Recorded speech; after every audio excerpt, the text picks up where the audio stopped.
Now turn to the chairman of the Senate Homeland Security Committee, Ron Johnson. He is in Green Bay, Wisconsin. Senator, I want to get to the TSA in a moment, but first, you're also on the Senate Foreign Relations Committee, and I wanted to get your reaction to President Obama, who said that Donald Trump has rattled some officials overseas. You talked to foreign officials. What response have you gotten in terms of Donald Trump?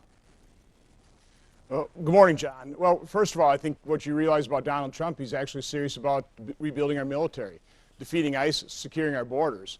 If that rattles our allies, I'm not quite sure why it should.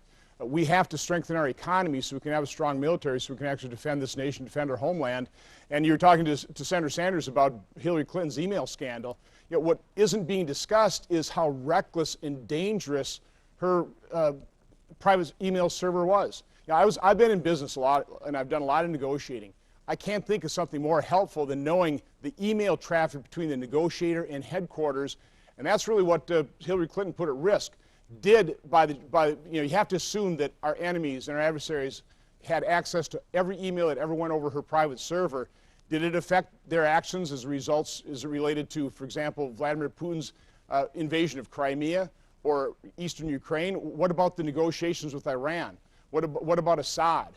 So we're not really discussing the real danger, the recklessness of Hillary Clinton's actions from that standpoint. That would give me far greater concern. Let me ask you, your colleague on the House side, Michael McCaul, in the Homeland Security Committee over there, said that Donald Trump's suggestion of a Muslim ban, which he talked about a lot in his campaign, was something that would be a danger because it would potentially radicalize by Muslims in the United States by making them feel apart and outside of American society. What do you think about that idea? I don't agree with Donald Trump's Muslim ban. I certainly am concerned about this administration not fully vetting refugees they might let in this country. I'm more concerned about the fact that our border is completely unsecure. And so if I list the worries I have in terms of potentially ISIS operatives coming into this country, I'm far more concerned about our unsecure border, which again is something Donald Trump is absolutely committed to doing, and administrations, on a bipartisan basis haven't been. So we've got to secure our border not only to solve the immigration problem, but as an imperative for public health and safety and national security. Do you think Donald Trump helps or hurts your campaign? You're in a tough fight there in Wisconsin. What do you think his effect will be? John, I'm just a manufacturer from Oshkosh, Wisconsin. Now I'm a U.S. Senator. I'm not a political pundit. I can't predict that. I really can't. I think the political pundits have been completely wrong. I think what people are so upset about is Washington has not been working. And so I kind of look as Donald Trump as the political equivalent of a disruptive technology.